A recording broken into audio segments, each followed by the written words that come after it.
Bem-vindos a mais um vídeo aqui do canal Mestre da Riqueza e no vídeo de hoje nós vamos falar aí sobre a situação que está envolvendo a China e o presidente do Brasil, o Lula, né? O Lula que resolveu ficar mais amigo aí da China e por outro lado, criando algumas desavenças aí com os Estados Unidos, tá bom? Agora, o foco desse canal aqui não é um canal de fofoca. Nós vamos falar sobre ações, sobre investimentos e quais ações podem se beneficiar aí com essa aproximação aí do presidente brasileiro com a China. Eu vou dar minha opinião sobre tudo que eu achei, sobre as declarações do Lula e nós vamos discutir aqui e eu vou te mostrar quais ações que podem se beneficiar no mercado brasileiro com essa aproximação da China. Mas antes, já quero pedir para você, aperta o botãozinho de curtir, tá aqui embaixo, me ajuda demais a manter esse canal aqui. Parece que é um pedido bobo, mas não é. Eu preciso muito que você aperte o botãozinho aqui embaixo, né, de curtir e também já esteja inscrito. É muito importante tudo isso aqui para a evolução do canal,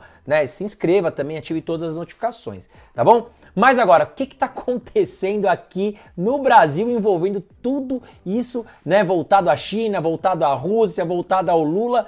Qual é a minha opinião disso tudo? Bom, a primeira crítica aí, né, que surgiu essa semana e que Luiz Inácio Lula da Silva fez contra os Estados Unidos. Olha, tem bastante gente brava com essa opinião do Lula, né? O que ele falou? Que os Estados Unidos não querem o fim da guerra, né? Que os Estados Unidos, na verdade, estão incentivando o conflito ao fornecer armamento, ao fornecer, enfim, toda a estrutura para que a Ucrânia possa se defender contra o avanço russo. E aí o Lula deu essa declaração, muitas pessoas ficaram aí revoltadas, xingaram o Lula, falaram que ele tá falando besteira, que é um absurdo, né? Porque, querendo ou não, a gente vê o quê? A Rússia invadindo a Ucrânia, tem muitos inocentes na Ucrânia, né? E as pessoas enxergam que a Ucrânia tem que se defender desse avanço russo, né? Mas a opinião do Lula é que enquanto a Europa ou os Estados Unidos continuarem fornecendo munição, fornecendo armamentos para a Ucrânia, que o conflito não vai acabar nunca. Mas, na opinião do Lula, então, a minha, que eu enxergo aqui, é que ele quer que a Ucrânia se renda à Rússia. Mas, meu amigo, tudo aqui envolve dinheiro e poder, não tem jeito, tá? É claro que o Luiz Inácio Lula da Silva está buscando uma aproximação com a China e de quebra com a Rússia. São grandes potências aí, né? Inclusive, nós vamos falar do BRICS, que a Rússia faz parte também. Então o Brasil está tentando o quê? Estreitar laços comerciais com a China, que já é o maior comprador hoje de produtos aqui no Brasil, e também com a Rússia. Então, nós estamos falando de três grandes potências: China, Rússia e o Brasil, né? Enquanto o Bolsonaro criava mais relações ali com o Trump, enfim, com os Estados Unidos, o Lula já está enxergando diferente. Ele acredita que fazer relações comerciais com a China vai beneficiar mais o Brasil. E dentre outras declarações que ele fez, o Lula esteve na China recentemente, assinou diversos acordos ali comerciais, né? E nós vamos comentar aqui. Então o presidente Lula esteve na China e eles assinaram 15 acordos bilaterais, ou seja, que beneficiam tanto China como Brasil. E vai envolver o quê? Áreas do comércio, tecnologia, telecomunicações, agropecuária, e isso tudo deve facilitar o comércio entre as duas partes. Agora, é claro, né, que a China, como grande potência, como grande fornecedora e compradora mundial, fez algumas exigências ali nos bastidores para o Brasil. Isso aí não é segredo para ninguém. E o Lula deu declarações que estamos do lado da China, né? Claro que isso aí envolve muito comércio, dinheiro. Não estou aqui para opinar uma situação política, até porque eu acho péssimo estar acontecendo aí um conflito nos dias de hoje. Eu acho terrível o que está acontecendo, tá? Nós estamos aqui para opinar economia, ações, né, quais ações podem se aproximar do sucesso aí com essa relação mais próxima entre China e Brasil. E os Estados Unidos não estão nada contentes com essas declarações do Lula, né? Porque o Lula deixou claro, ele afirmou, né, que historicamente a Europa e os Estados Unidos sempre foram os grandes beneficiados. Todas as transações internacionais ou eram em dólar ou eram em euro, mas principalmente em dólar. Se tornou uma moeda universal. E o Lula chegou até a afirmar: pô, porque depois que pararam as transações com ouro, Quem decidiu que as transações internacionais têm que ser só feitas em dólar, né? E recentemente o Brasil fechou um acordo com a China que as transações comerciais entre Brasil e China devem começar a acontecer aí pelo yuan, que é uma moeda chinesa, e vai ter aí um banco intermediando toda essa negociação. Ou seja, né, o agricultor vendeu aqui para a China, vai passar por um banco intermediador que vai fazer essas operações de câmbio sem movimentar o dólar. Consequentemente, claro, né, valoriza o real e valoriza também a moeda chinesa, porque você acaba não procurando mais só a questão do dólar para fazer bilhões em transferências bancárias, e é isso que o mundo quer. A China, claro que a China quer valorizar cada vez mais a sua moeda, porque a China deixa claro que quer fazer frente aos Estados Unidos. A China quer se tornar a maior potência do mundo nos próximos anos, e eu acredito que deva conseguir. Né? E os Estados Unidos, claro que estão ali ressabiados, estão ali preocupados, né? E acharam péssima essa atitude aí do Lula. Mas aqui, tanto o Fernando Haddad como outros ministros falam o seguinte: o Brasil é muito grande, a gente não vai deixar de ter relações com os Estados Unidos, só que o Brasil é muito grande para pensar em um único parceiro, nós temos que pensar nos nossos interesses. E até aí eu acho que faz muito sentido, eu acho que o Brasil tem que olhar para dentro, né, da sua estrutura e falar, poxa, qual que é o melhor aqui parceiro comercial que eu tenho, onde eu posso ter mais vantagens. Se a China vai se tornar aí um grande aliado do Brasil comercialmente falando e economicamente falando, eu acho que é uma boa para o Brasil. Agora, o Lula ficar opinando em relação a conflitos mundiais, isso eu já não acho uma boa, mas enfim, o assunto aqui é outro. Quais ações podem se beneficiar, né, dessa aproximação aí entre Brasil e China? E recentemente nós tivemos também aí a visita do ministro russo, vou deixar a foto dele aqui, que gerou também muita polêmica, porque, né, o povo que, enfim, que enxerga essa luta entre Ucrânia e Rússia como algo desleal, inclusive, né, não tá nada feliz, não acha nada bacana essa visita aqui desse ministro russo e a aproximação do Brasil. Mas não é segredo para ninguém que o Brasil também está tentando criar laços comerciais mais firmes com a Rússia. E recentemente, na sua visita à China, o Lula fez uma visita à Huawei, né, que é uma empresa de telefonia gigantesca na China e que sofre diversas retaliações nos Estados Unidos, que falam que eles estão vendendo dados sigilosos ali do pessoal que utilizava os serviços. Agora, o que o Lula declarou nessa visita? Ele falou o seguinte, ó: ontem fizemos uma visita à Huawei numa demonstração de que nós queremos dizer ao mundo que não temos preconceito na nossa relação com os chineses e que ninguém vai proibir que o Brasil aprimore a sua relação com a China. Isso é claro que um toque para os Estados Unidos, uma indireta, né? Ó, não vem opinar aqui, porque aqui quem manda somos nós, e nós não temos preconceitos com os chineses, e se tiver que fazer relações comerciais com eles, nós iremos fazer. E aí chegamos, né, no ponto de quais ações podem se beneficiar, quais setores podem se beneficiar com essa aproximação do Brasil e China. Mas antes de mais nada, já quero pedir para você se inscrever aqui no canal, ative todas as notificações porque é muito importante. E não esquece, hein? Aperta o botãozinho de curtir se você gosta do meu canal. Bom, um dos setores que devem se beneficiar é os frigoríficos, né? Proteína animal. Porque hoje a China, ela é a maior importadora de carnes do Brasil. Por quê? Lá na Ásia, eles não têm muito pasto, eles não têm ali... Eu recentemente até estive na Tailândia e vi que lá é muito comum você encontrar porco, galinha, né, ovos, frango, enfim. São as proteínas que eles mais consomem. Agora, carne bovina é muito difícil, né, porque eles não têm muita criação de pasto, né, não tem muitos bois por lá, digamos assim.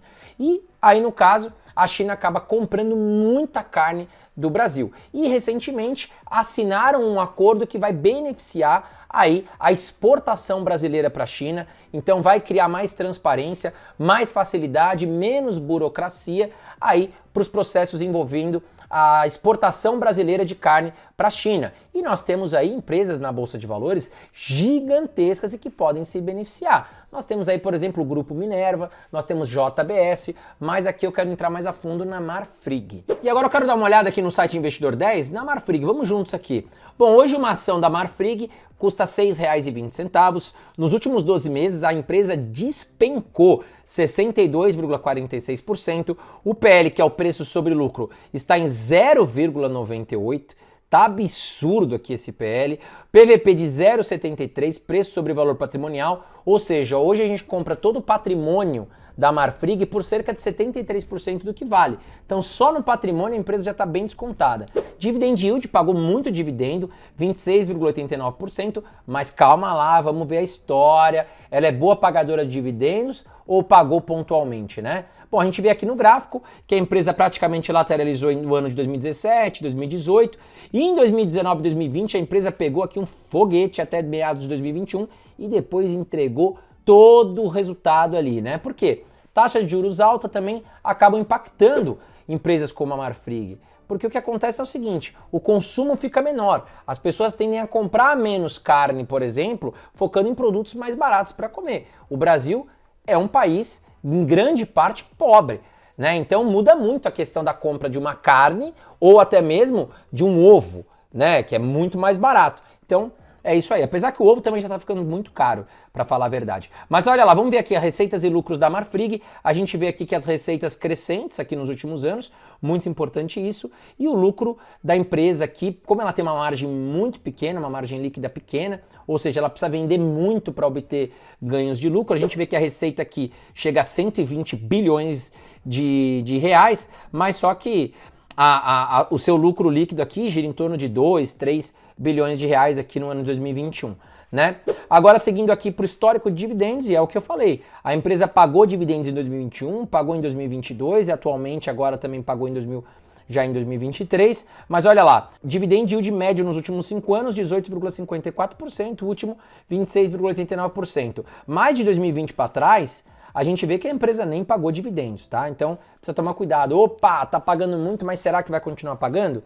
Dividendo passado não garante dividendo futuro. E a segunda empresa que deve se beneficiar muito com essa aproximação de Brasil e China está ligada aí ao setor de minério de ferro. A China, que é grande compradora de minério aqui do Brasil e, claro, qual é a maior empresa no Brasil, se não uma das maiores do mundo no setor de mineração de ferro? A Vale. E agora vamos lá, vamos olhar aqui o site Investidor 10. Vale 3. Hoje uma ação custa R$ 78,82, teve uma desvalorização de 7,73% nos últimos 12 meses, o seu PL, preço sobre lucro, está em 3,73, PVP está em 1,91 e pagou um dividend yield médio de 7,16%. Bom, vamos ver aqui as receitas e lucros, as receitas muito consistentes. A gente vê que a empresa teve aqui um prejuízo em 2015 e um prejuízo em 2019, mas nos outros anos, aqui nos últimos 3, 4 anos, vem dando aqui bastante lucro também.